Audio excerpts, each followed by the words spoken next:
When the doctor told me that my lungs were failing from that mysterious disease, and I only had 8 months left to live, I made a decision. I couldn't bear that pain anymore. And maybe speaking out was my last chance to find some peace before I met my grandfather in heaven and my father in hell. The hell he created for himself. You know. Good morning, my dear friends. My name is Emma Rose Carter, but everyone in Fairview, Kentucky, knows me as Miss Emma. In the park there. I'm 82 years old now, and every wrinkle on my face holds a different story, some full of joy and some full of sorrow. And today, I'll share the most meaningful one with you. There's one thing I've never told anyone, not even my children. But before I go on, I want to ask you to take a moment. If this old lady touches you in any way, leave an amen in the comments, because every message from you strengthens my spirit on this final journey that the Lord has set for me. And let me know which city you're watching from. I like to imagine how the internet can carry my voice to places I've never been. Maybe even visit them. If you can hit the like button, my granddaughter says it's really important. So now let's dive into the story. I was born in 1943 in a simple wooden house by Clear Creek. Back then, our town was just a tiny spot on the map where everyone knew each other, and gossip spread faster than the creek water, with family secrets buried deeper than the roots of the old oak trees. My mother, Clara, was a beautiful woman with fair skin and long hair down to her waist. She was a seamstress, always bent over her sewing machine, humming songs day and night, making dresses for the ladies and shirts for the men. But she rarely smiled and spoke even less. Today I understand that her silence wasn't just her nature, it was fear. My father, Henry, worked at the town's only sawmill. He was a big man with strong hands, respected on the streets but feared at home, and what people called his strong temper. Well, today I know to call it what it was: cruelty. He'd be sweet in public, but use his fists to control things once the door was shut. And then there was my grandfather, Thomas, my mother's father. Oh, my grandfather. When I close my eyes, I can still smell the tobacco on his clothes. I can still see his blue eyes like the July sky and hear his laugh like music. He lived with us after my grandmother passed, in that small room out back overlooking the yard. He was a retired builder, but his hands never stopped creating, making wooden chairs, cloth dolls, and little toys that colored my childhood in ways my father tried to erase. My grandfather was the one who truly raised me, even though we all lived under the same roof. He was the one waiting for me after school, teaching me to read when the teacher said I was slow, kissing my scraped knees and saying that a child's pain passes quicker than morning dew in the sun. Little Lucy, he'd say, some people are born with sunshine in their chest and some with storms, and your father was born in a storm. It's not his fault, but don't let the rain dim your joy. My father humiliated me for anything and everything. If I got bad grades, it was because I was as dumb as a mule. If I dropped a glass, it was because I was clumsier than a cow on ice. And if I took too long on a chore, I was as lazy as your worthless mother. Nothing I did was right, and nothing about me deserved praise or encouragement or a father's love. The punishments came often and were brutal, like kneeling on corn kernels for hours for answering back, or being locked in a dark room without dinner for laughing at the table, or getting whipped with a belt until my hands were red for being 5 minutes late to school. My mother watched it all with downcast eyes and hands that trembled like spring leaves. But she never stepped in directly.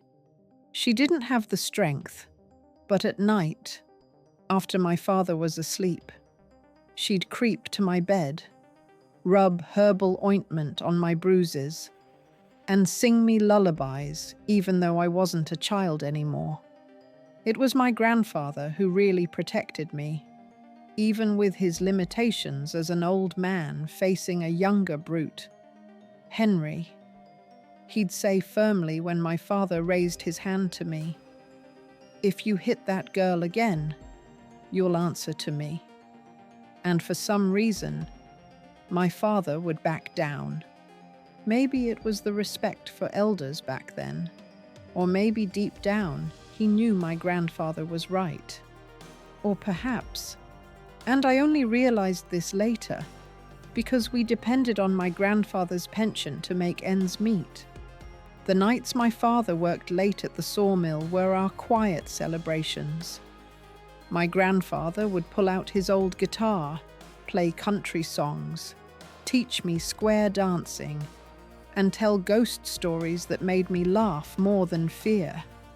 My mother would change then, seeming like a different woman, smiling, singing along, and even daring to make pumpkin candy. It was the joy of my childhood, like the house could finally breathe when my father was gone. My grandfather was the one who taught me to read properly. Sitting with me on the back porch at sunset, he'd take old newspapers the bar owner gave him and make me read aloud. "Read slowly, but read right," he'd say, "because a wrong word is like the wrong medicine. It does no good at all." He was also the one who nurtured my dream of building beautiful houses one day. When I was about 8, he gave me a sketchbook and colored pencils he'd saved from his pension at the county fair.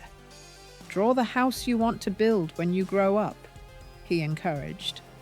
And I drew big houses with round windows, tree houses, and homes with gardens full of colorful flowers.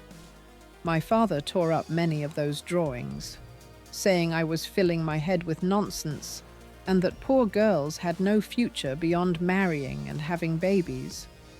But my grandfather always hid another notebook for me and said, "Keep drawing, little Lucy, because those who can draw their future have more chances to build it." Life went on like that for years, balanced between the terror my father imposed and the love my grandfather and mother tried to give in their own ways. I grew up amid stumbles and tears, clinging to peaceful moments like a shipwrecked soul to pieces of wood. When I was 12, I started to understand more of what was happening in our home. One night, I woke to screams from my parents' room.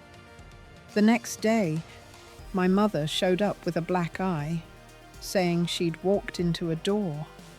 That was the first time I saw my grandfather cry, sitting alone in the yard staring into nothing. And when I went to him, he grabbed my hand and said, "Promise me, little Lucy, that you'll never think you deserve to be hit by any man. Promise me you'll be strong when your mother is weak." I promised, without fully understanding the weight of those words. But I carried them in my heart like a seed that would one day sprout and save me. My grandfather was getting old. His hands that once made perfect toys now trembled a bit. His steps were unsteady. his coughs more frequent, but his eyes stayed the same, blue and bright, full of the love only true grandparents know how to give. Oh, it breaks my heart to remember, but I need to tell it. If you're watching this and you still have a grandfather or grandmother, go hug them today. Tell them you love them. Listen to their old stories one more time and memorize their scent and the way they talk. Because when they go, they take a piece of us that never comes back. I still remember my grandfather's last advice to me like it was yesterday. I was 14 at the time. It was a Sunday morning, and we were sitting on the bench in the yard under the apple tree. He held my hand, looked deep into my eyes, and said, "Little Lucy, there are a lot of people who will tell you that you can't, that you won't succeed, that poor girls' dreams can't come true. Don't believe them. Your head was made to think, not to bow down, your legs to walk, not to kneel, and your heart to love, but also to fight. Never forget that." 2 weeks later, on a chilly June morning like only Kentucky has, my grandfather didn't wake up. He went to sleep as usual, lying on his side with a gentle smile, like he was having a sweet dream. And he never came back. The doctor said it was his heart. It just stopped in the night without warning. No pain, no goodbyes. Like the sun suddenly going out. The house, which was never very happy, grew even darker. My mother cried for days, her silent tears flowing as she sewed, washed clothes, and cooked. And my father, he didn't show any sadness for his father-in-law's death. But there was a strange glint in his eyes that I later understood as the worst kind of evil, just waiting for its chance. The funeral was short. There weren't many people there, just some co-workers from the sawmill, the bar owner where he spent his pension, and a couple of distant relatives we hadn't seen in years.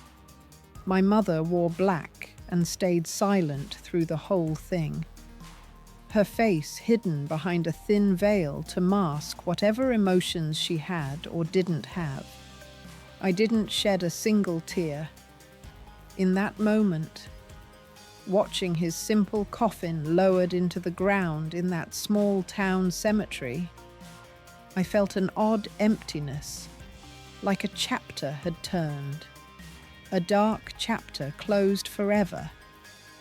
What none of us knew then was that when one chapter ends, another begins, brighter and full of hope, a chapter that would take me down paths I couldn't have imagined even in my wildest dreams, a chapter that truly started a few days after the funeral, when the sawmill lawyer called us in for legal matters. That's where we discovered something surprising. My father, despite his flaws, had kept up his company life insurance. Along with the accident compensation and his pension, it gave us not just immediate stability, but the means for a fresh, dignified start. It seemed like even in the worst actions, the Lord found a way to turn them into blessings. My mother said that as we left the lawyer's office. With a big check in hand and the promise of monthly payments, we could live without luxury, but with dignity. That same day, as we walked down the main street of town, we passed a small house for sale. It was a simple brick building with a little yard and a magnolia tree. My mother stopped and looked at it for a long time. then did something I hadn't seen her do in years. She smiled, a full smile that reached her eyes. Emma, what do you think about this? Could this be our new home? A week later, the house was ours. Small and simple, but truly ours. A place where we could call home without fear, without violence, without the constant pressure. And in that little house under the magnolia tree, we witnessed so many afternoons of learning, shared dreams, and finally released laughter as my mother and I began to rebuild not just our lives, but our souls. There, I learned that sometimes miracles don't come with trumpets or angelic choirs. They come quietly, disguised as tragedy, accidents, or coincidences. They come in a fallen light on a windy night, exactly when we need them most. And in that small but light-filled house, my mother taught me the greatest lesson, that justice, when it doesn't come from human hands, sometimes has to come from the hands of the most suffering, even if the price is the burden of a secret that can never be fully revealed. But I'll tell you that right now. If you've read this far, I hope you'll leave a comment saying, "Hang in there, Miss Emma," so I can feel your support in these last months of my life. May the Lord always be with us. And if you can share this with someone who had a special grandfather in their life, I'd be so grateful. God bless you all, my dear ones. May He wrap everyone in His holy robe.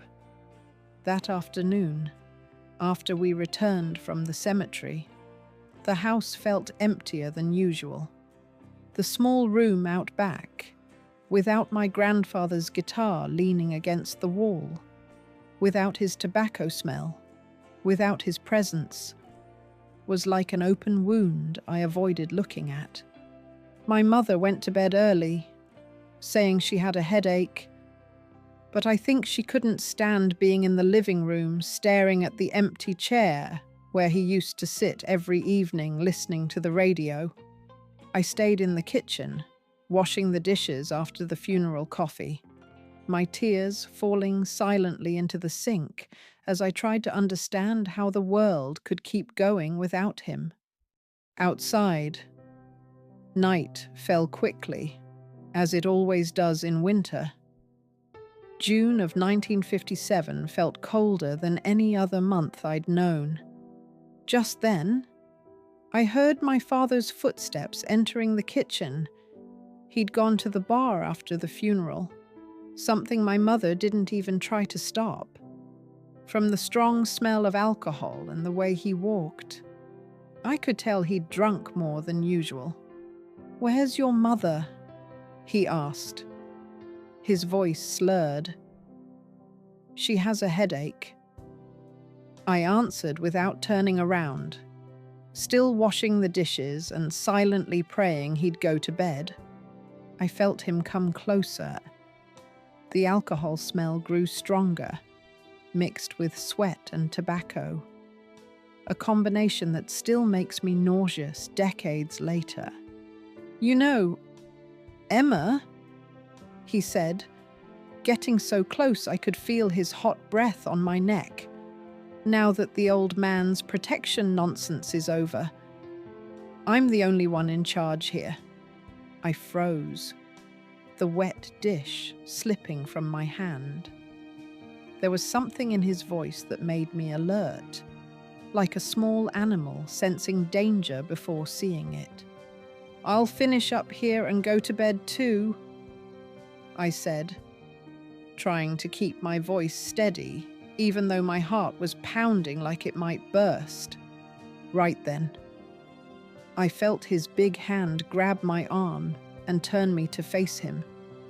"You're not going anywhere," he said, and in his eyes, I saw something I'd never seen before.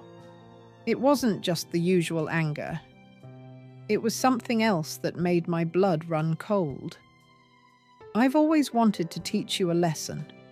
The old man wouldn't let me, always getting in the way, saying you were just a child.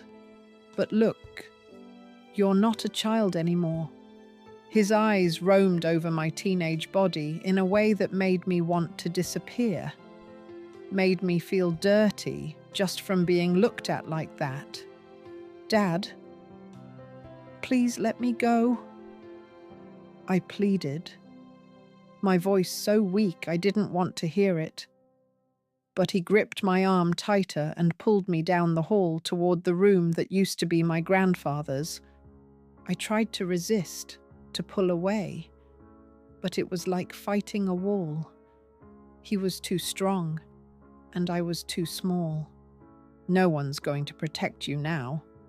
"Emma," he said as he dragged me, "the old man is gone. Your mother's useless. It's just you and me." What happened in that room? In the very room where my grandfather had gone to heaven just nights before. I've never told the details to anyone, and I won't now. There are things a woman has to carry alone. There are pains that words can't fully express.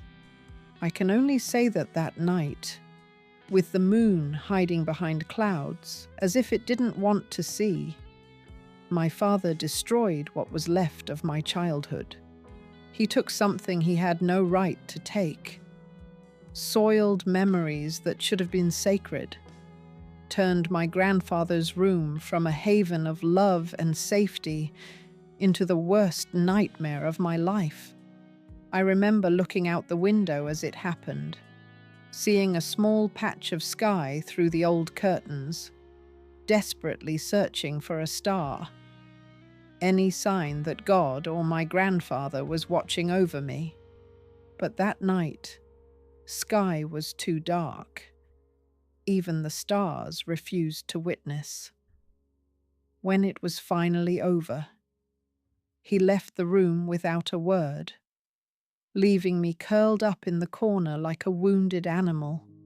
I heard his heavy footsteps down the hall, the door to his and my mother's room opening and closing, then silence. I stayed there. I don't know for how long, minutes or hours. Time lost all meaning. The physical pain blended with a deeper wound, one I knew, even in my innocence, was shattered and would never fully heal. At some point, I found the strength to stand up.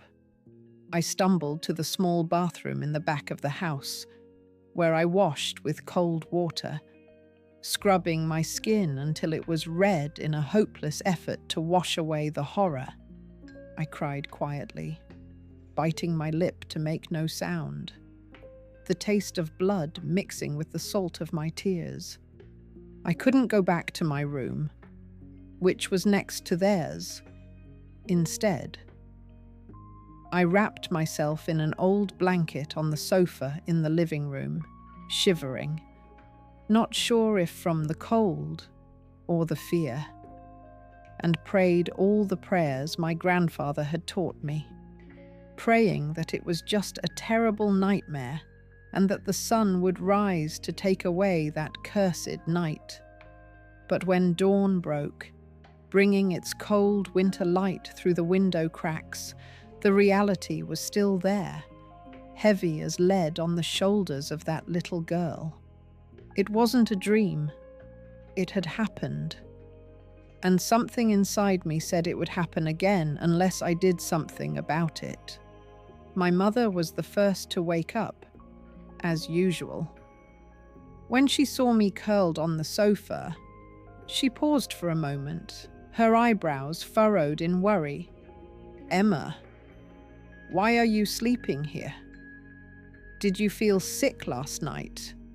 I looked at her, searching deep in my soul for the courage to speak, to accuse, to ask for help. "Mom," I began. my voice shaking. Last night, Dad.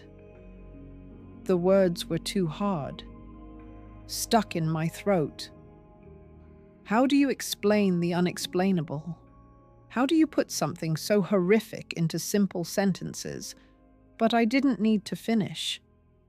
I saw in my mother's face a flash of understanding, followed by an expression I'll never forget. A mix of horror, shame, and realization. As if she knew exactly what I was saying because she'd been through it too. In my grandfather's room, I finally managed to say it, tears flowing freely now. He hurt me, Mom. He hurt me in a way no one should. My mother dropped the basin of clothes she was carrying. For a precious moment, I saw in her eyes something I rarely saw. Anger, a deep, instinctive rage that only mothers feel when their child is threatened. She knelt in front of me, held my face in her hands, and said with an intensity that surprised me, "Listen to me. Emma, this is not your fault. None of this is your fault. For the first time in my life, I saw my mother as she truly was, not the weak, submissive woman I'd known, but a woman carrying her own scars. A woman who'd been hurt and healed so many times she hardly recognized herself in the mirror. A woman who, despite everything, was trying to protect her child in the only way she knew how. In that brief moment of connection, I felt that maybe, just maybe, we had a chance to escape that hell together. But that moment was interrupted by the sound of the bedroom door opening. My father appeared in the hallway, still in his nightclothes, hair messy, eyes red from the night before. "What's all this commotion?" he growled, looking at the clothes scattered on the floor. My mother quickly stood up, her moment of bravery vanishing as quickly as it came. I saw her shoulders slump, her spine bending under the invisible weight of fear. Nothing at all. "Henry?" she stammered, bending down to pick up the clothes. Emma wasn't feeling well. She slept on the sofa. "We're all cleaned up now." He looked from her to me, and I saw in his eyes that he knew. He knew I'd spoken, or at least tried to. And the worst part was, he didn't care. There was a challenge in his gaze, a certainty of his impunity that made me understand for the first time what true powerlessness meant. "Good," he replied, heading to the kitchen. "And you, Emma, stop this nonsense and get ready for school. Isn't being stupid enough? Now you're lazy too.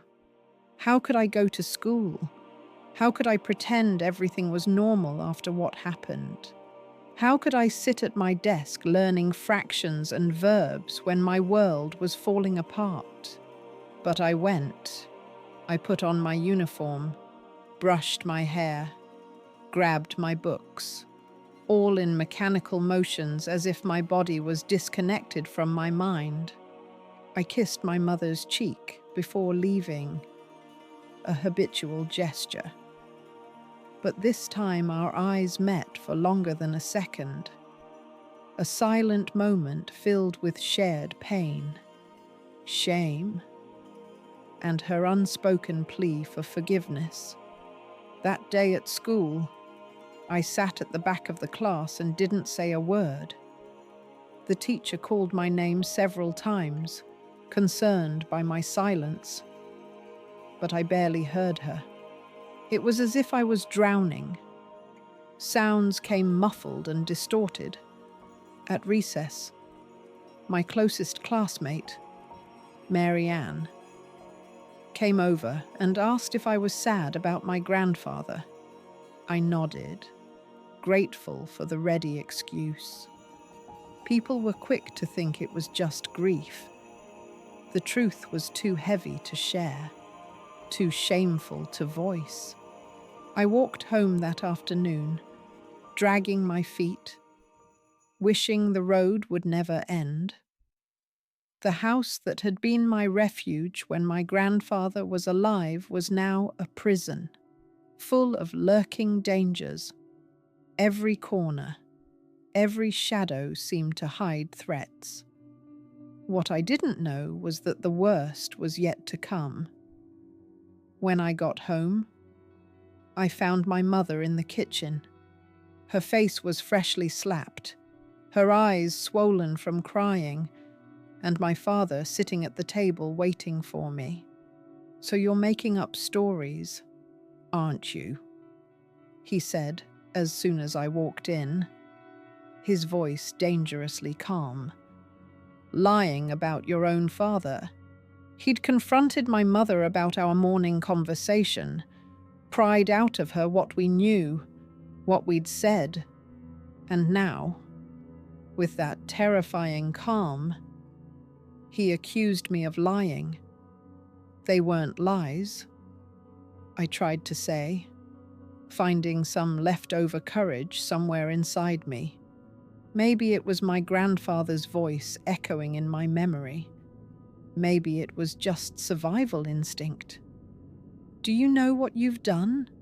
The slap came so fast I didn't even see his hand move.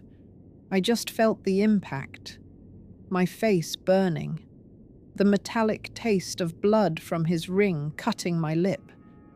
"Henry, please," my mother begged, stepping between us. "She's just a girl. She's confused from her grandfather's death. She doesn't know what she's saying." "Get out of the way! Clara!" he growled, shoving her hard enough that she stumbled back against the stove. This girl needs to know who's in charge here. What happened next was the worst punishment I'd endured up to that point. I won't describe the details. Some things are hard to relive even after decades. I can only say that I spent the next 3 days locked in the small back room, the one that used to be my grandfather's, with just a plate of food a day and a bucket for necessities. I heard my mother crying on the other side of the door, begging him to let me out, that she'd learned her lesson, but he wouldn't budge. During those 3 days of imprisonment, in the very room where I'd suffered the abuse, something fundamental changed inside me. The frightened girl was replaced by a different Emma, one who began to understand that survival sometimes means not just enduring pain, but planning an escape, finding the cracks in the system of terror and believing that somehow, at some point, a way out would appear. On the 3rd day, when he finally opened the door, smirking at seeing me gaunt, dirty, with swollen eyes from crying, something in my eyes betrayed the change inside. Because he frowned, as if he'd seen something unexpected. "Have you learned your lesson?" he asked, blocking the door with his massive frame. "Yes, Father," I replied, bowing my head to hide what was really going on in my mind. I have learned, and truly I had, not the lesson of total submission he wanted, not accepting abuse as normal, not paralyzing fear. I learned that I had to survive at all costs until I found a way out. I learned that sometimes you have to pretend the predator has won, so he lowers his guard. I learned that one day, somehow, justice would be served, even if I had to wait years for it. What I didn't expect was that I wouldn't have to wait as long as I feared. Because while I was going through that hell, isolated in that room, my mother, the woman I'd always seen as weak and submissive, was quietly planning our escape. The days that followed felt like walking on broken glass. Every step required caution, constant vigilance, and certainty that any misstep could open new wounds. The house where I was born and raised had become a prison with invisible walls, but no less real. I returned to my daily routine at school, but I wasn't Emma anymore, the girl who raised her hand in class, drew colourful houses in the margins of her notebooks, and sometimes smiled shyly, was replaced by a silent shadow at the back. My eyes stayed glued to my book, avoiding all contact, as if I was afraid someone might look through me and uncover my shameful secret. Miss Margaret noticed the change. One afternoon, she called me after class, her kind eyes behind her round glasses showing genuine concern. "Emma, what's going on? Your grades have dropped, and you're not participating anymore. I know you lost your grandfather, but it seems like there's more to it." For a brief moment, I felt the urge to tell her everything, to open the floodgates of pain and let someone outside that house of horrors know what was happening. But then I remembered what happened the last time I tried to seek help. "I'm just tired, miss," I answered, staring at the old wooden floor of the classroom. With my grandfather gone, there's more work at home. It wasn't entirely a lie. There was more work. My father decided that since I wanted to be a woman, I should take on all the household chores to help my mother, who was spending more time sewing for others to bring in extra income now that my grandfather's pension was gone. Miss Margaret seemed unconvinced, but she didn't press. She just gently squeezed my shoulder and said, "If you need to talk, I'm here." I nodded, knowing I would never take her up on it. Some things are too heavy to share, too shameful to say. At home, I developed a survival system. I learned to recognize the signs of danger, the way my father slammed the door when he came home, the number of empty bottles in the sink, the tone of his voice when he called my name.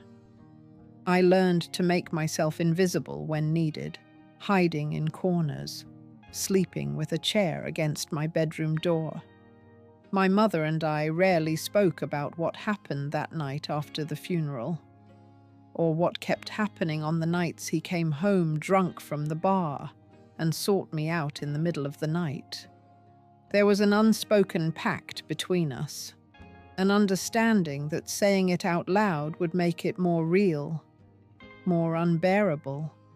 But some nights, when he finally passed out, she'd come to my room. She'd sit on the edge of my bed, stroke my tear-soaked hair, and whisper, "One day, this will end. My girl, one day, we'll leave here." I wanted to believe her. I wanted so badly to believe there was a future beyond those walls, beyond that daily horror. But as days turned to weeks and weeks to months, hope dwindled like water in a drought. In September of that year, nearly 3 months after my grandfather's passing, things got even worse. One afternoon, when I got home from school, I found my mother crying in the kitchen, her face buried in her hands, her shoulders shaking with silent sobs. "What's wrong?" "Mom," I asked, dropping my books on the table, my heart racing with familiar fear. She looked up, and I saw her left eye was swollen almost shut, with dried blood at the corner of her mouth. "Your father found out," she began, her voice choked. I had been saving a little money each month from my sewing earnings. I hid it in an empty lard tin at the back of the cupboard. My heart sank. I knew exactly what that money meant. It was our chance to escape that hell we were trying to build a way out of. He beat me, took it all, and went to the bar, she continued, wiping her face with her sleeve to dry her tears. He said if I tried hiding money again, it would be much worse. I felt a rage so intense it took my breath away. It wasn't the first time I'd felt angry at my father. That feeling had grown in me for years, like weeds in an abandoned yard. But seeing my mother's bruised face, her hands shaking from overwork and getting so little in return, that rage turned into something darker, more dangerous. "Let's go, Mom," I said impulsively, grabbing her hand. "Today, we don't need the money. We can walk to town, ask someone for help, do anything. It's not that simple." "My girl," she said sadly, shaking her head. "Where would we go? Who would shelter a woman with a daughter? With no money, no steady job, your father would find us. He has friends everywhere, knows people in the police. They'd bring us back, and it would be so much worse." The harsh truth in her words hit me like a slap. She was right.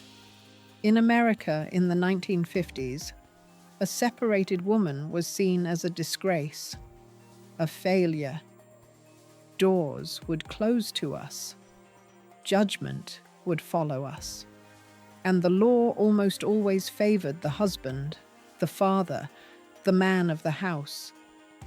It was like trying to escape a trap that held not just our bodies, but our souls, our dignity, our future.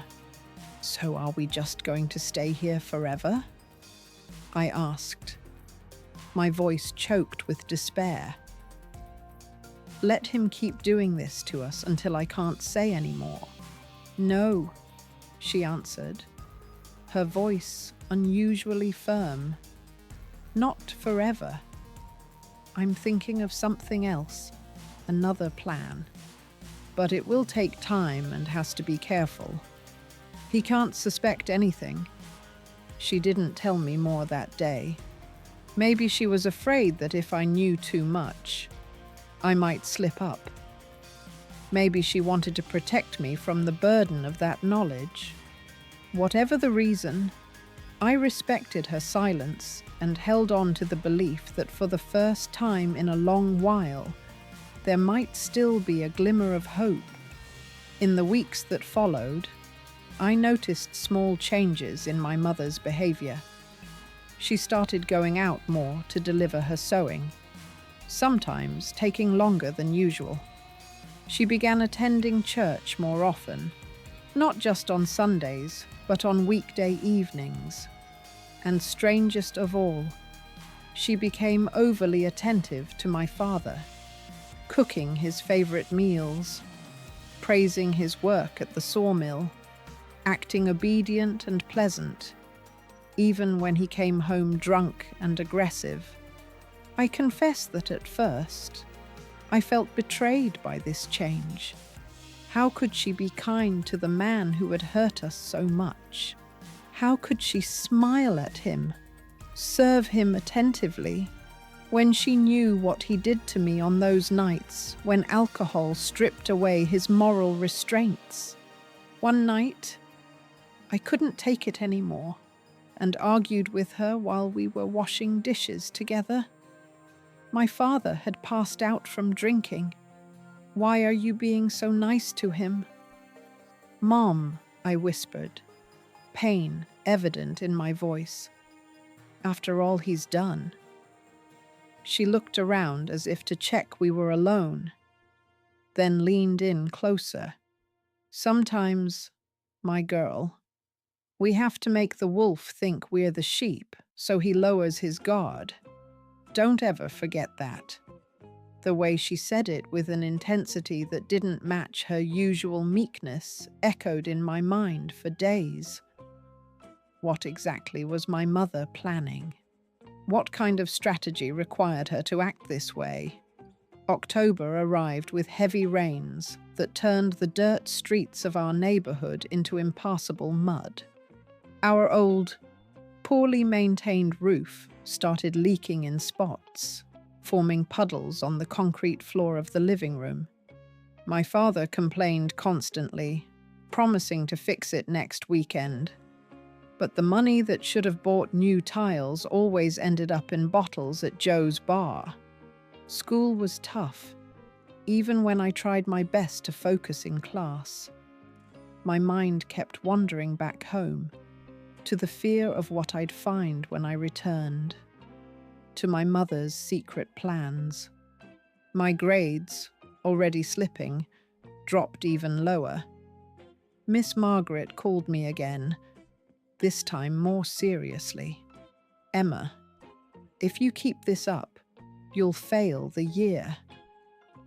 I know you're going through a hard time at home, but education is your only chance for a better future." Her words echoed what my grandfather had always said.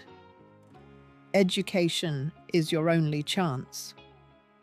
How many times had he repeated that, sitting on the porch teaching me to read old newspapers? That night, sitting on the edge of my bed, I promised myself that no matter what happened, I wouldn't give up on my studies. It was the only real legacy my grandfather left me. A love for knowledge, the belief that books could open doors that even the strongest men couldn't lock. With that new purpose, I started studying whenever my father was out.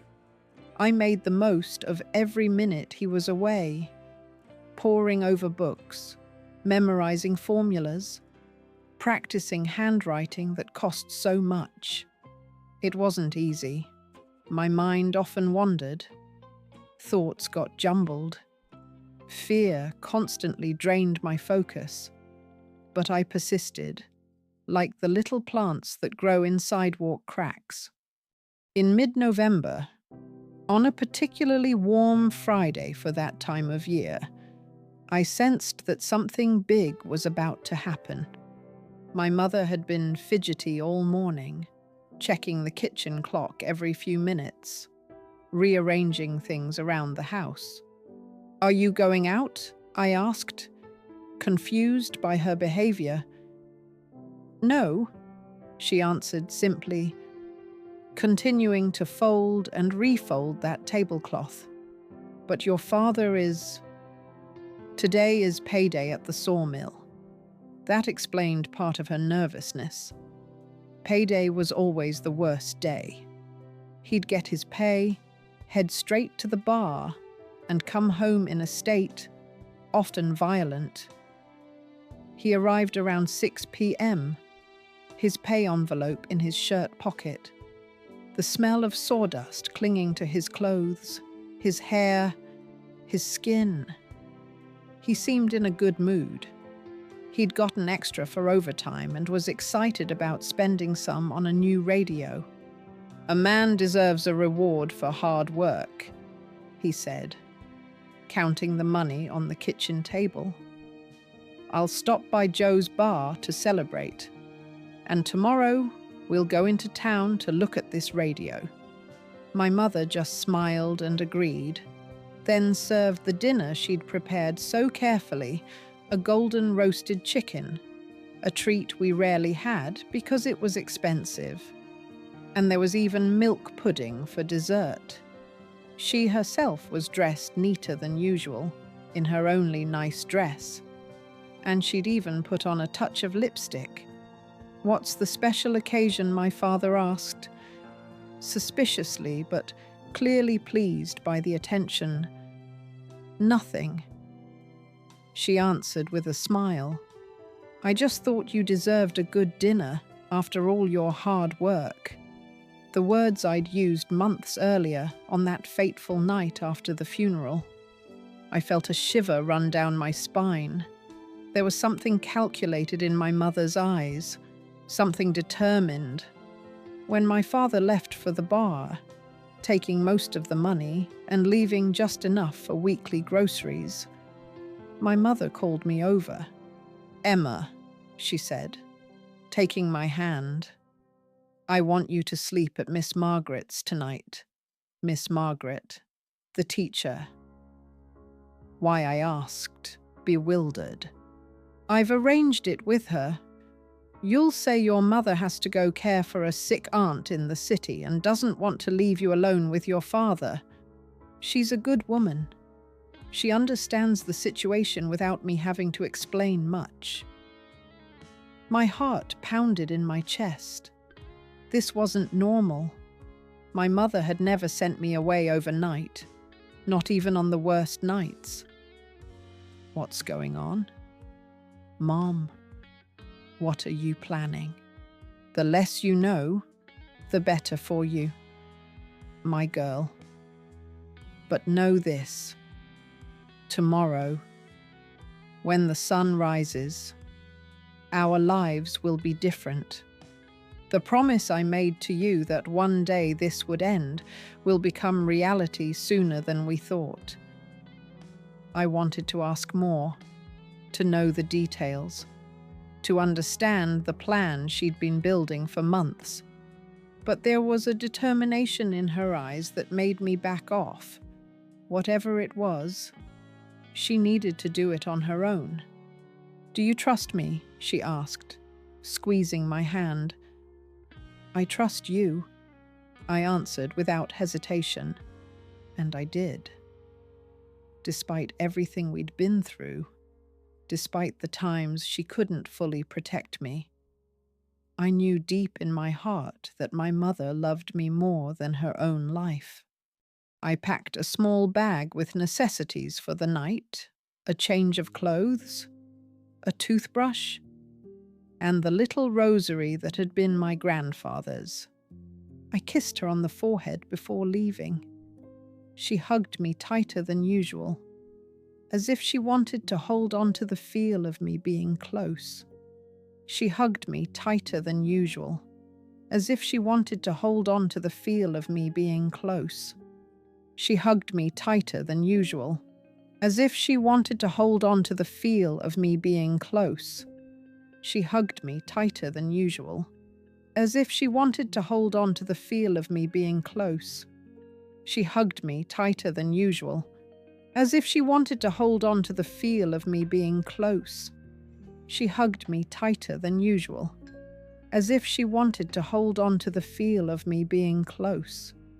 She hugged me tighter than usual, as if she wanted to hold on to the feel of me being close. She hugged me tighter than usual, as if she wanted to hold on to the feel of me being close. She hugged me tighter than usual, as if she wanted to hold on to the feel of me being close. She hugged me tighter than usual, as if she wanted to hold on to the feel of me being close. She hugged me tighter than usual, as if she wanted to hold on to the feel of me being close.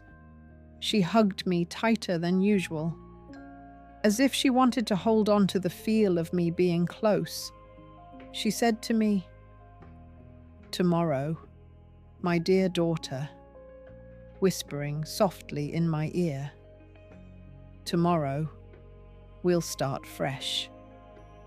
As I walked down that dusty street toward Miss Margaret's house, I had this strange feeling that I was saying goodbye to something deep inside me.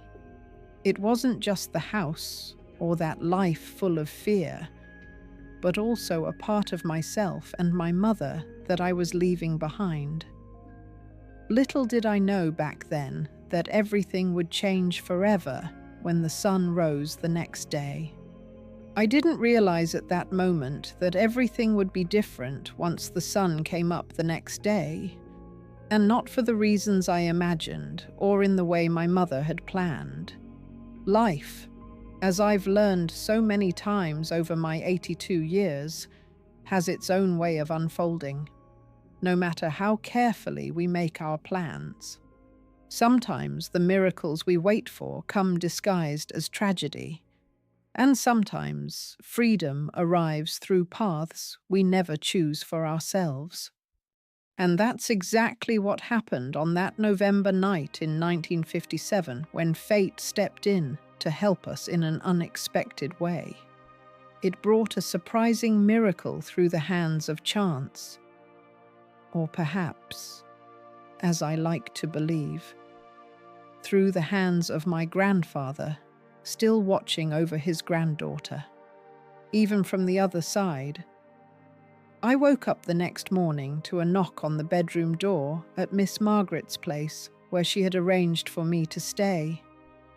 The sun was just rising.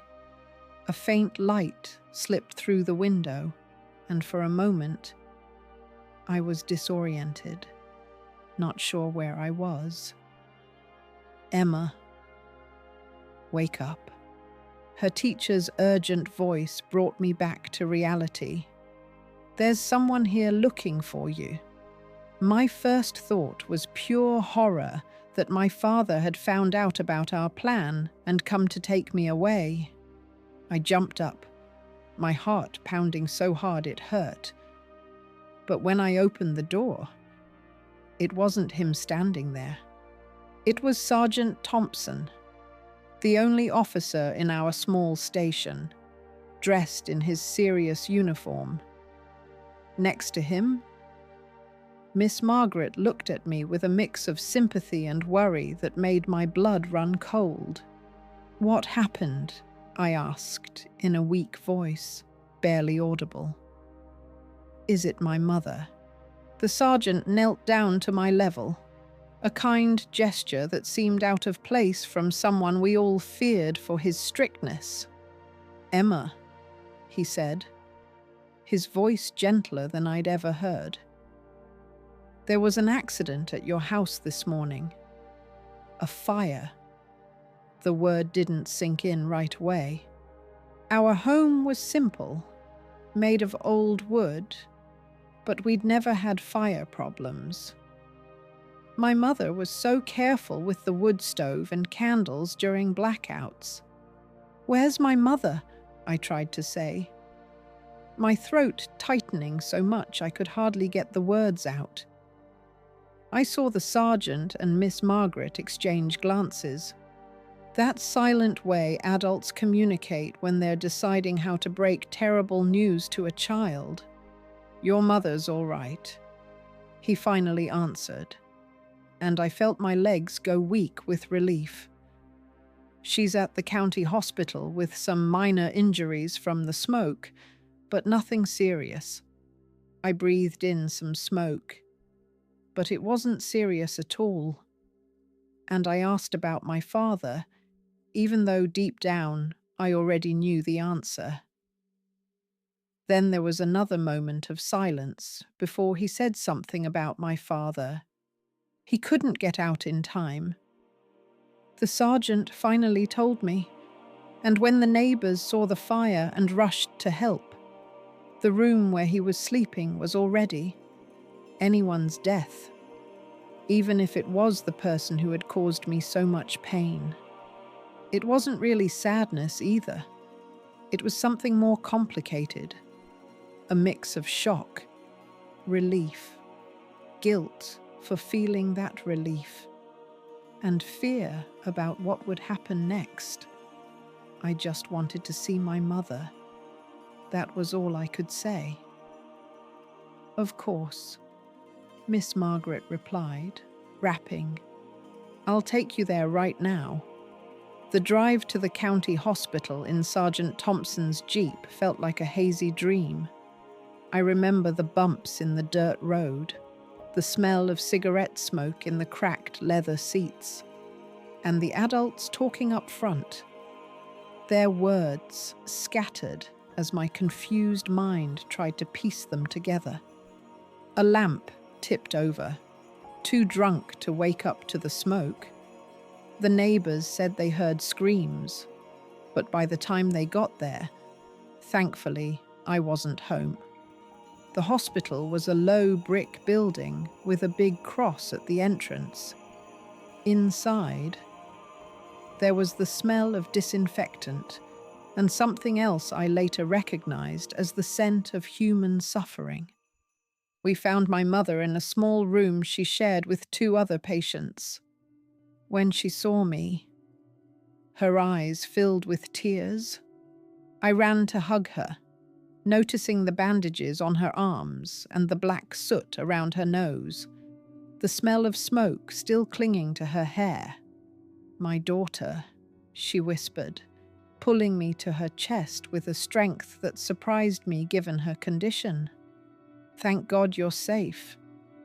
We held each other for a long time without saying a word, and in that moment, just being alive and together felt like a miracle. There was so much to say, so many questions, but for then, it was enough.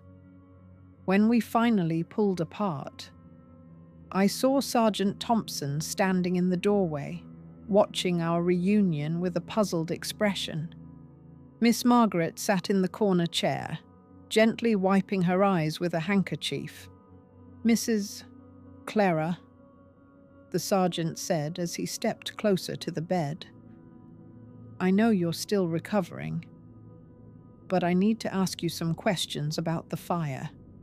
My mother nodded, her face calm and almost resigned. "From what we've gathered so far, your husband came home from the bar around midnight, quite drunk. Can you confirm that?" "Yes," she answered, her voice hoarse from the smoke. "He got his paycheck from the mill and went to celebrate at the bar as he did every month." "And were you home alone?" "The girl was at her teacher's house." "That's right. I sent Emma away for the night because Henry got more difficult after payday," she said, glancing at me hesitantly. The sergeant nodded as if he understood without needing more details. "And as you remember, how did the fire start?" My mother looked away, staring out the window at a patch of blue sky. Henry was so drunk he could barely stand. She began slowly, like she was reliving each moment. I helped him to bed and took off his shoes. He spilled a bottle of liquor on the bedroom floor. Everything was soaked. I lit a lamp because the power was out, which happened a lot during storms. I set it on the nightstand and went to the kitchen for a rag to clean up. When I came back to the room, the lamp had fallen. I don't know if he knocked it over when he rolled or if the wind blew through the open window. All I know is that by the time I saw the flames, they had spread to the bed and curtains. I tried to put it out. I swear I did. I threw water on it and beat it with a rug. But he wouldn't wake up to help. Her voice broke, and for a moment, I thought she might cry. But when she looked up again, her eyes were dry and full of determination. When I couldn't control the fire, I ran out for the neighbors. Mr. Johnson tried to get in to save Henry, but the flames had taken over the whole room. There was nothing more we could do. The sergeant jotted it all down in his notebook, nodding occasionally. When she finished, He closed the book and put it away. "Well, it all points to a tragic accident," he concluded, "especially considering your husband's history with drinking. I don't doubt the fire department's report from Columbus will confirm this once they're done investigating." Once they're done investigating, there was something firm in the sergeant's tone that made me look closer at his face. A quiet understanding, almost a convenient acceptance of the story.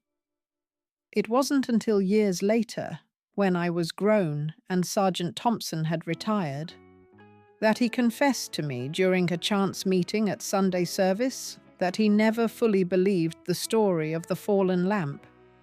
He had seen suspicious signs that the fire might have started in multiple spots, and he found it odd that my mother sent me away that night.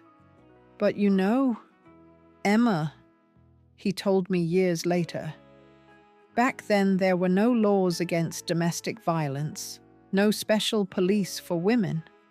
Men like your father beat their wives and kids, drank away the money, and no one did a thing. Sometimes justice has to take the winding roads when the straight ones are blocked. But on that day in the hospital in 1957, I was just a confused girl, trying to understand what really happened, what my mother did or didn't do, and what would become of us. I'll arrange the necessary papers," the sergeant said before leaving. "You'll need the death certificate to sort out the pension from the mill. Since he was registered there, you're entitled to it. Pension?" A word that opened up possibilities we never dreamed of. Money that would be ours, without anyone spending it on booze or gambling. After the sergeant and Miss Margaret left, it was just us in the room. The other patients had been taken for exams, giving us a rare moment alone. "Mother," I began, my voice hesitant and quiet.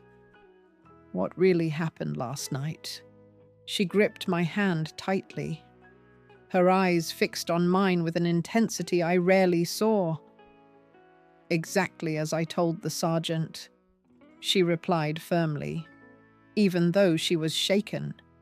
"A terrible accident, a tragedy that could have been avoided if your father hadn't drunk so much. A lamp falling in the wrong place at the wrong time." There was something in her eyes, a silent plea for me to accept this version and never question it, never doubt, never seek another truth. "And now, what will we do?" I asked, changing the subject to honor that unspoken request. Her expression softened, a small smile forming on her cracked lips. "Now, my daughter, we'll truly live for the first time. The house is gone, but we'll build another with the insurance money from your father's job at the mill and the pension. A small house, but ours. You'll keep going to school. You'll graduate.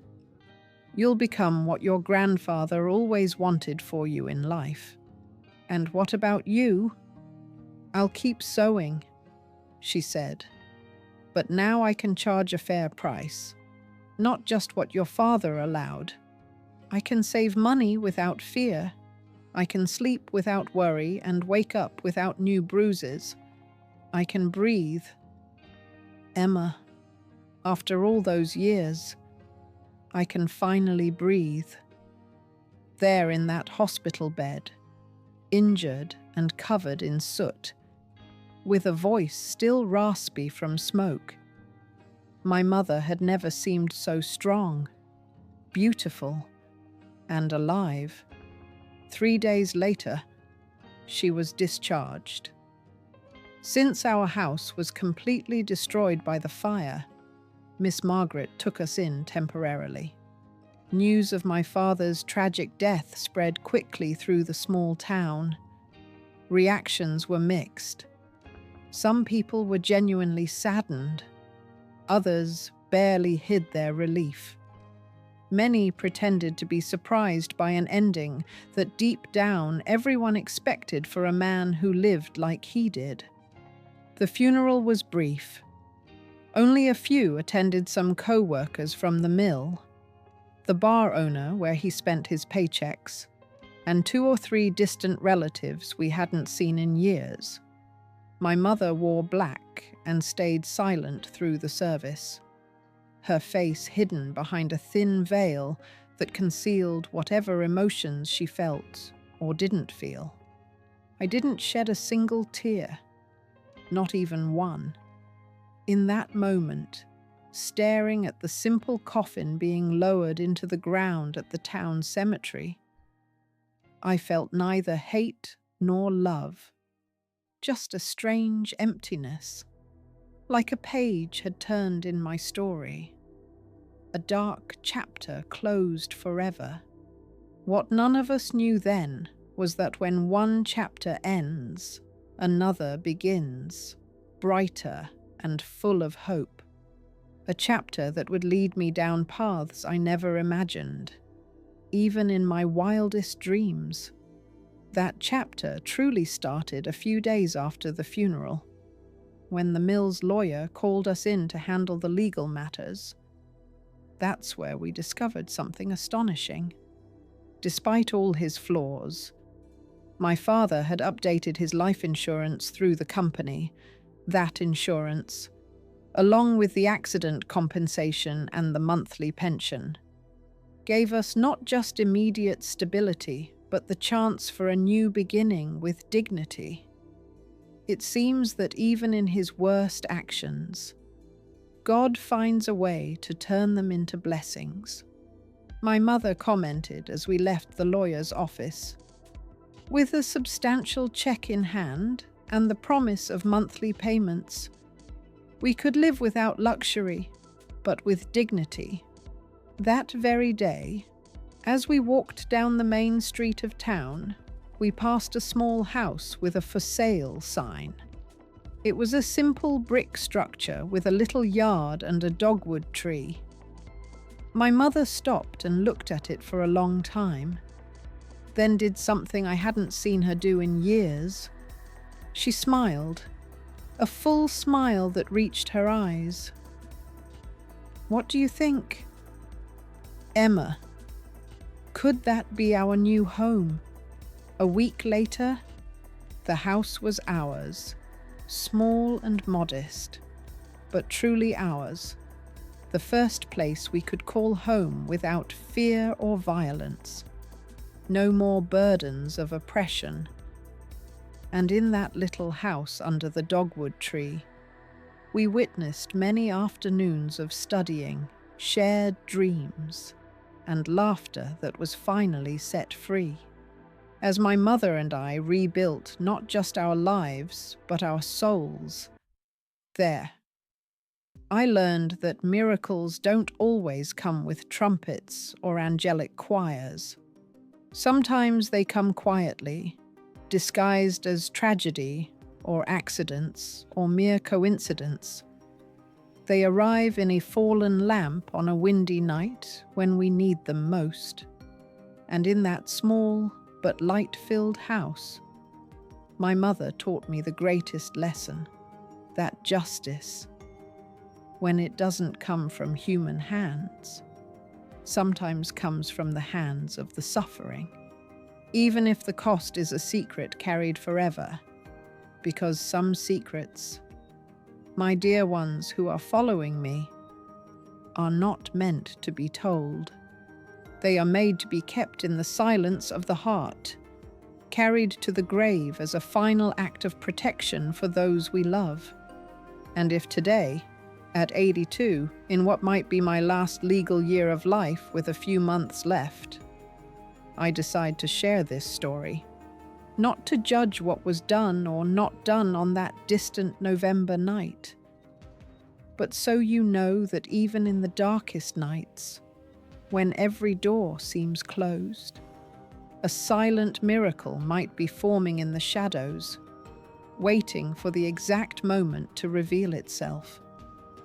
They say God writes straight with crooked lines. In my journey, those lines were so crooked they almost broke. But his promise remained unwavering, guiding me to a destiny I never imagined. For a poor girl from a small town in Kentucky, spring of 1958 brought more than flowers to our new life. It brought possibilities. With the insurance money and the pension, my mother managed to set up a small sewing shop in the living room of our new house. It wasn't anything grand, just a better sewing machine, a wooden mannequin, and some good fabric. But it symbolized something more valuable than money. Independence, Clara's tailor, the modest sign we hung outside. Soon, women in town started stopping by, first out of curiosity, then for the quality of the work. My mother had blessed hands that turned fabric into dreams, wedding dresses that made young girls sigh, baby outfits that filled mothers-to-be with hope, and well-tailored suits that gave simple men dignity for special occasions. I helped after school, gradually learning the secrets of needle and thread. But my mother always emphasized, "You can help me, but your studies come first. Your duty is to books, not to cloth." And to books, I devoted myself, surprising even my teacher. Miss Margaret remained a key figure in our lives. After school, she often invited me to stay longer, lending me books from her small personal library and editing my writings with care beyond her professional duty. It was she who first recognized my drawing talent, a legacy from my grandfather that I had quietly nurtured, sketching imaginary houses, entire cities that existed only in my mind. This isn't just a hobby. Emma, one day, she told me as she looked at my drawings of magnificent villas on the margins of my notebook, "You have an eye for space and form. Have you thought about architecture?" Architecture. The word sounded like music to my ears. Up until then, my dreams were vague. I knew I wanted to learn and become someone, as my grandfather said. But I didn't have a specific path. But that's for the rich, isn't it? "Teacher," I asked, my skepticism shaped by our poverty, even at 15. "It's a tough field, yes," she admitted, "but not impossible. There are scholarships, public universities, and you're smart enough, Emma, to have someone believe in you, in your potential," was a new comfort. That night when I got home, I told my mother about the conversation and this newfound dream. I expected hesitation, maybe a gentle reminder of our finances. Instead, her eyes lit up with the determination I knew so well. "If that's what you want, my daughter, then that's what you'll have," she said, her calloused hands holding mine.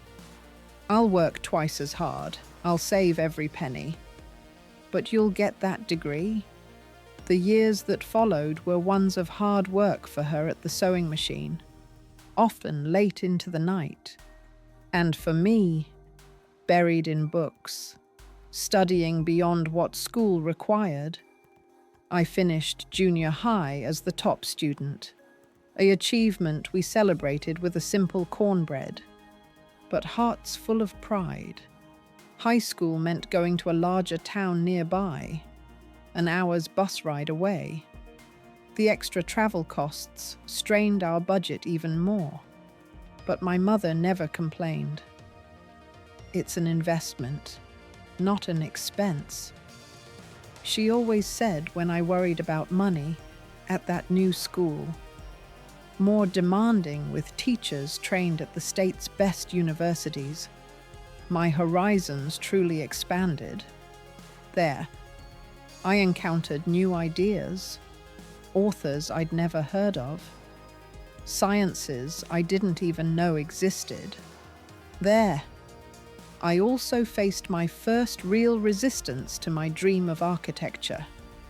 My math teacher laughed when I mentioned my goal in geometry class. "Girl, there are no female architects around here. That's a man's field. Why not think of something more suitable, like an elementary teacher or a nurse?" Those words stung like a slap, echoing memories of my father insisting my place was in the kitchen, not with books. For a moment, the old fears returned, the feeling of not belonging. But then I remembered the promise I made to my grandfather years ago under the apple tree, that I wouldn't let them tell me what I couldn't do. I also remembered my mother's words the night of the fire, "We'll truly live." With all due respect, "Sir?" I replied, my voice firmer than I thought possible. "If there are no female architects here, then I'll be the first." The room fell silent. Some classmates chuckled, others stared in surprise. But in the eyes of a few girls, I saw something different, a spark of admiration, maybe even hope. Surprisingly, the teacher didn't get angry. After class, he called me aside and said, "If you really want this, you'll have to be better than any man in the room. Twice as good. It's unfair, but that's reality." That conversation, instead of discouraging me, fueled a stronger fire.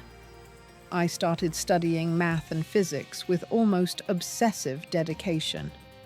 I began spending weekends at the city library, devouring books on architectural history, great structures, and basic engineering principles. Around that time, faith entered my life more deeply. Our small town was Protestant, and I always went to church on Sundays with my mother, more out of habit than belief. But after all we'd been through, after the miracle that freed us, I began seeking a deeper connection. There was a small chapel near our house, where an elderly pastor, Pastor William, held services on Tuesday and Thursday afternoons. I started attending those quieter gatherings, drawn by the peace and the ability to talk to God without the distraction of a crowded church. Pastor William noticed my regular presence, and one day after service, he called me over for a chat. He was a simple man with calloused hands like my grandfather's, faded blue eyes, and wisdom born not from seminary books, but from the hard life he'd lived before being called to the ministry. "What are you seeking with such thirst, child?" he asked in our first conversation. "Understanding, Pastor," I answered honestly. "I want to know why God allows so much suffering only to bring deliverance in unexpected ways."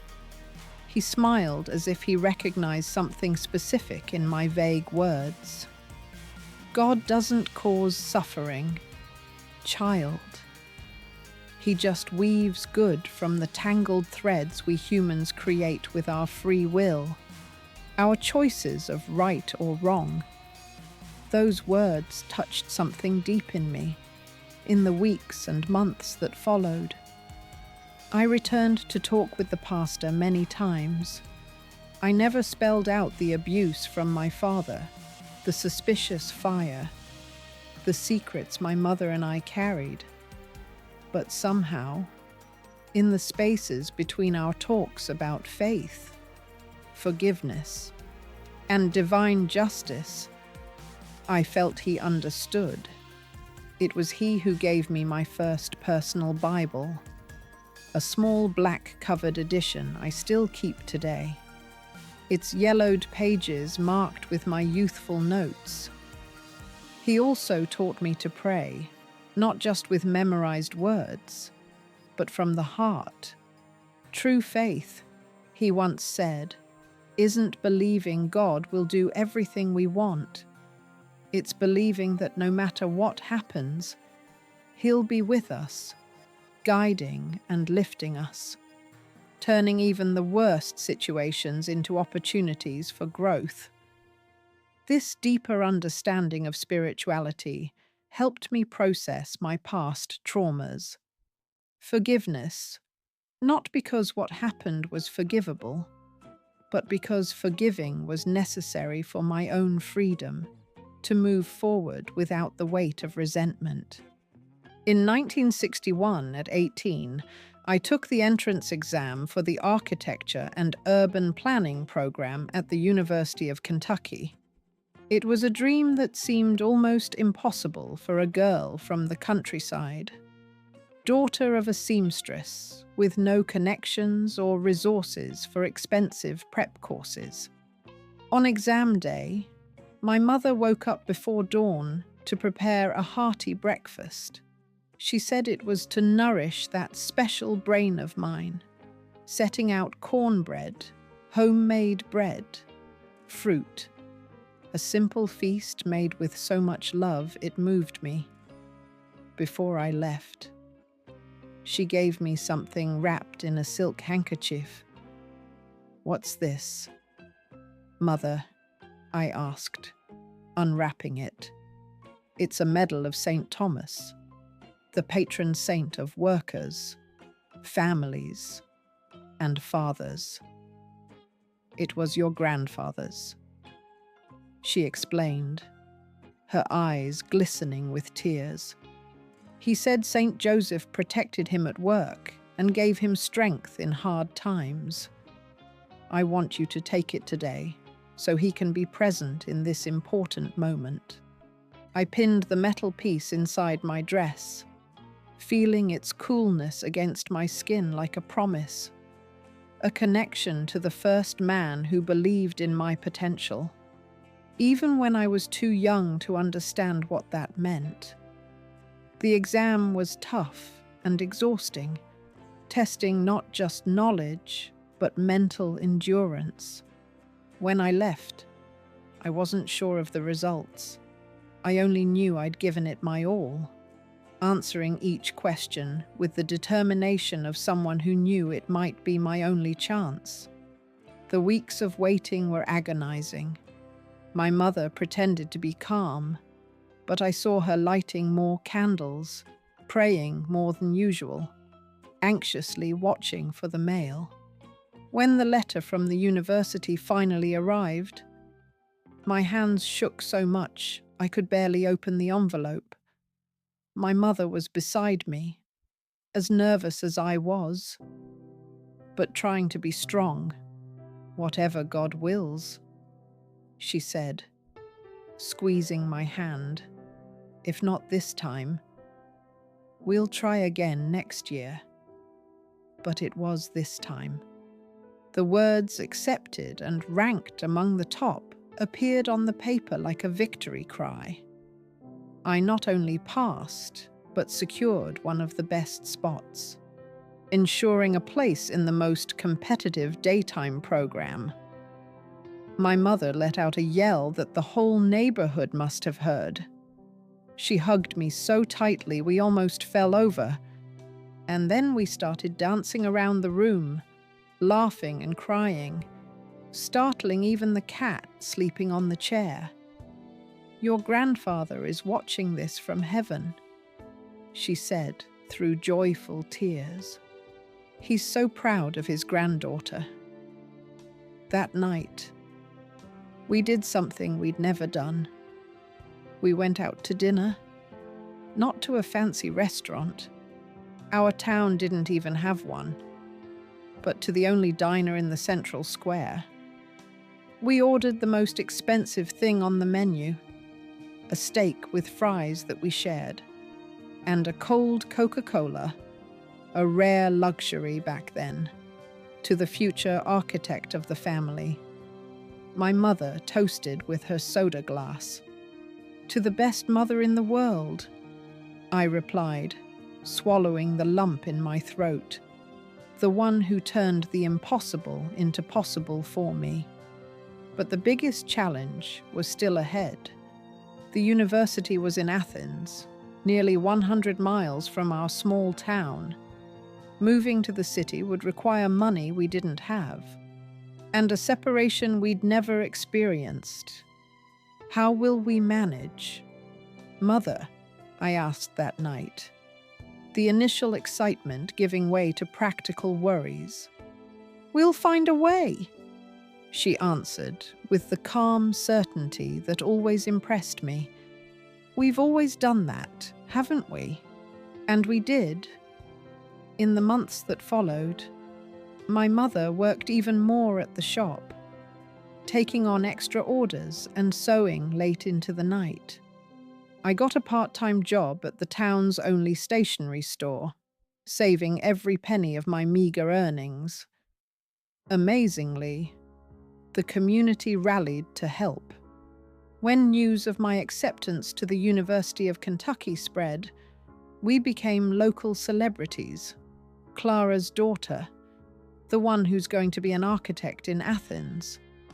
People said with a mix of surprise and pride, as if my achievement was a win for the whole town. Pastor William organized a raffle to cover initial costs. The stationery store owner where I worked donated supplies. Miss Margaret gave me a new suitcase for the move. Even Sergeant Thompson contributed, showing up one day with an envelope containing the first month's rent. That solidarity showed me that despite all the hardships, all the traumas and losses, I was blessed with an extraordinary mother, true friends, and a community that, in its simple way, valued education and effort. In February 1962, I boarded the bus to Athens, carrying a simple suitcase with clothes, school supplies, the Bible the pastor gave me, and my grandfather's St. Thomas medal, with a heart divided between excitement for the future and sadness at leaving my mother. "It's not goodbye," she told me at the bus stop, holding my face in her hands as she did when I was little. "Just see you later. I'll visit whenever I can, and you'll come back for holidays, and when you graduate, who knows, maybe you'll open your own office right here, building beautiful homes for our people." In my first months in Athens, I lived in a modest boarding house near the campus, sharing a room with 2 other students, one studying medicine and the other literature. The culture shock was immense. A big city with towering buildings, a frantic pace, and anonymous crowds was a world away from peaceful Fairview. The university was a huge challenge too. I was one of the few women in architecture, and certainly one of the few from humble beginnings. Most of my classmates came from wealthy families, had attended the best schools, traveled abroad, and seen architectural wonders I only knew from books. In the early days, I felt out of place, so inadequate that I thought about quitting. I wrote a distressed letter to my mother, confessing my insecurities and fears. A week later, she replied, "And I still keep that yellowed paper. My beloved daughter, the fears you're feeling are natural. Great things always scare us at first. I remember when you learned to walk, you fell, cried, but got up and tried again, until one day you were running around the yard without thinking of the falls. This university is your new challenge, but you have a strength inside you that's greater than you imagine. A strength forged in hardships your wealthy classmates have never known. They may have traveled the world, but you've survived hell and come out of it with your head held high. That, my daughter, is an advantage money can't buy. As for not fitting in, remember that you passed the same test as them, sat in the same room, answered the same questions.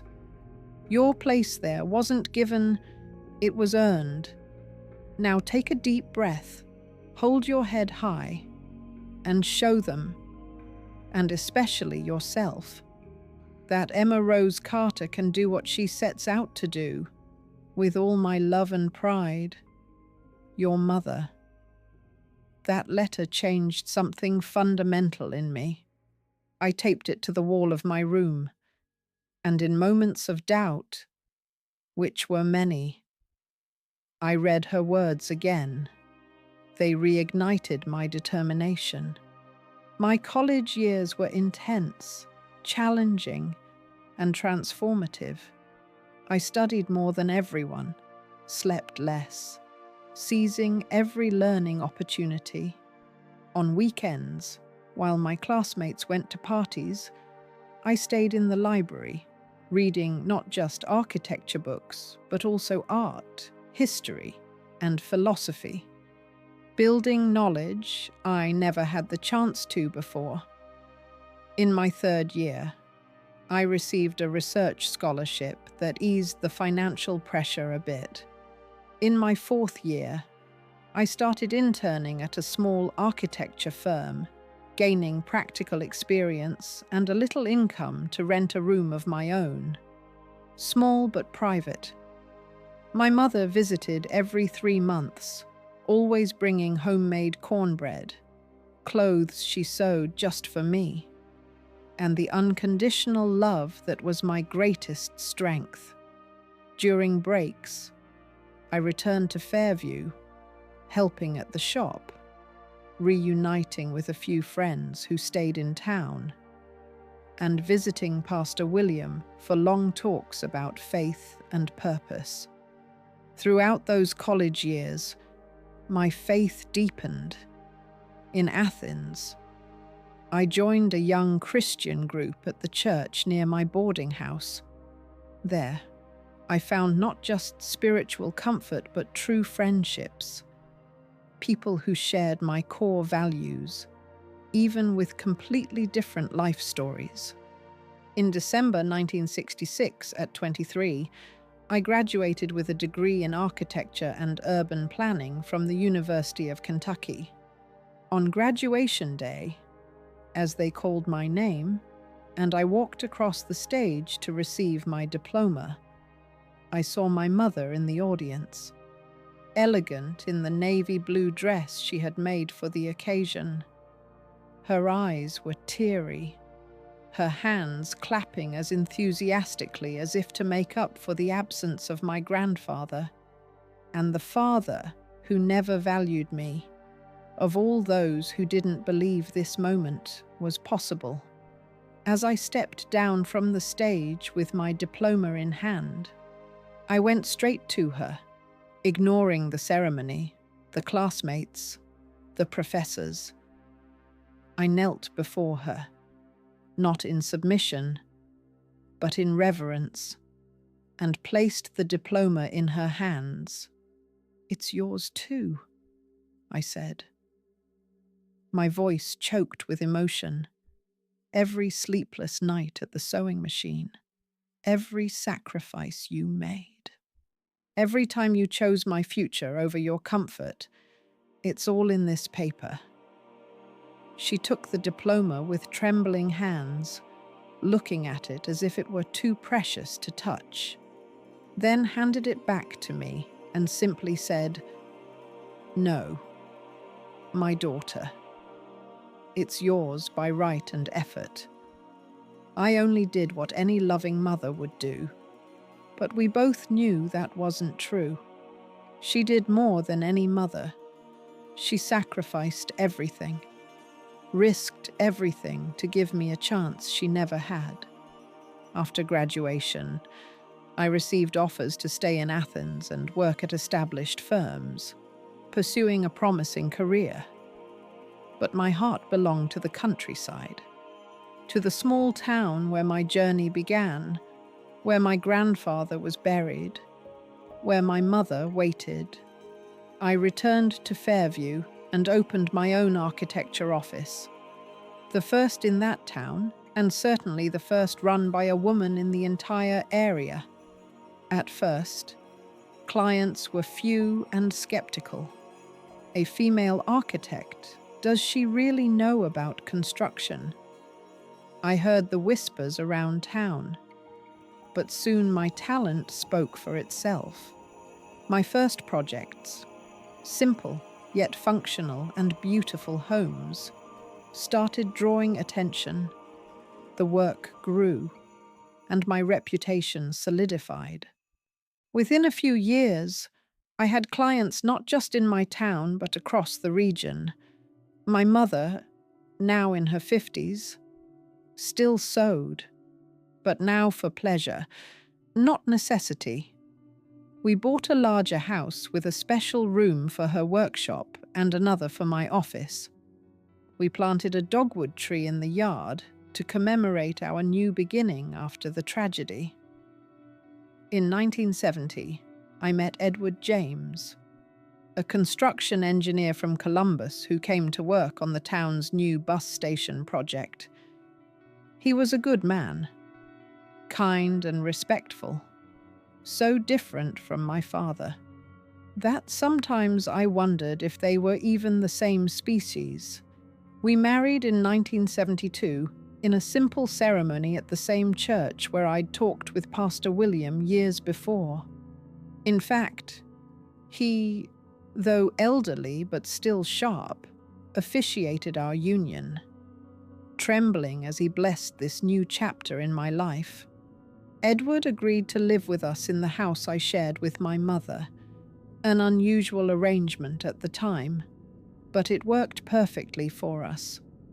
He respected her space, valued her life wisdom, and treated her as an essential part of the family we were building. The years that followed blessed us with 2 children, Clara Rose, in honor of my mother, and Thomas, in honor of my grandfather. I raised them with the values I'd learned on my hard journey.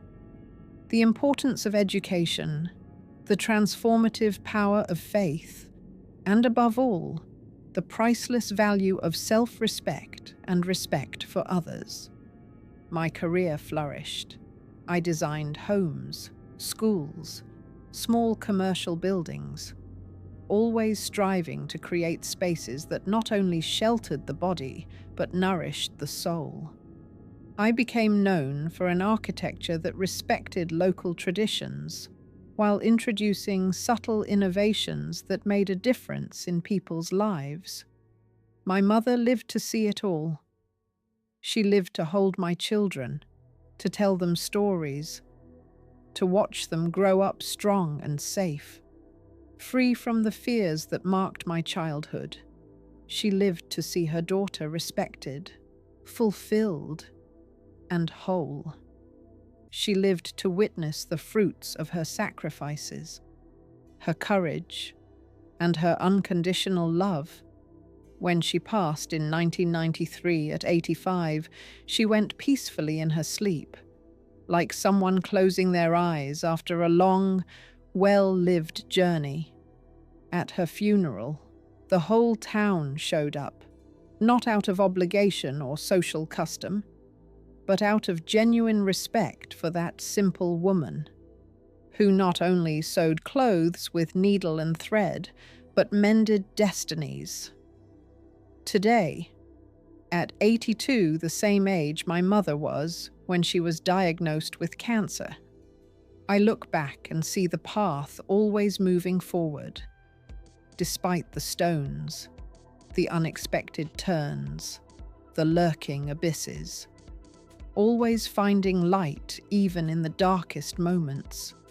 And if now, as the doctors say, I have only a few months left, I choose to share this story, not to seek sympathy or forgiveness, but to remind all of you following me, especially women, that even in the most desperate situations, there's always a way out, a new beginning, a chance to rewrite your own destiny. If you're going through something hard, know that you're not alone. If you're living in earthly hell, know that there's hope beyond the flames. If you feel life has given you burdens too heavy to bear, know that God doesn't give us loads we can't carry, and when they seem unbearable, He sends angels in disguise to help us bear them. Her sacrifices, her bravery, and her unconditional love. When she passed away in 1993 at the age of 85, she went peacefully in her sleep, like someone closing their eyes after a long journey well done. At her funeral, the whole town came, not out of duty or social custom, but out of genuine respect for that simple woman who didn't just sew clothes with her needle and thread, but also mended lives.